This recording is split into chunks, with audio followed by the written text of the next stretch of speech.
Here you go. Here's a better look. Now we can really look at it much more closely. This appears to be a U.S. Airways plane that you can see. My colleague Tom Costello, who covers aviation for us, is joining me right now from Washington, D.C. And Tom, what have you been able to gather in terms of new information? Peter, I've got a call into the FAA. They don't have anything immediate, but that's because this is breaking as we speak. It looks to me like you're looking at a regional jet, and this is really one of the mainstays of U.S. Airways as they fly into and out of New York.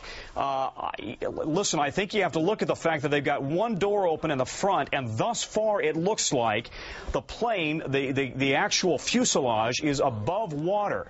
You've got to right now be worried about the people inside, if there are people inside, and exposure to that very frigid water in Hudson Bay. You see there, it looks to me like you've got New York City Fire Department boats that are right alongside that plane, but that certainly looks like a regional jet to me. They're made by both Bombardier and also by Embraer. They can carry anywhere from 75 to 150, depending on the size. I'm not sure what size this one is, but it is a mainstay of operations going into and out of LaGuardia Airport. LaGuardia is U.S. Airways' hub in New York City, and this is exactly the plane that they fly into and out of the entire Northeast corridor from Boston down to D.C., might also be extending out into Philadelphia and Vermont, elsewhere.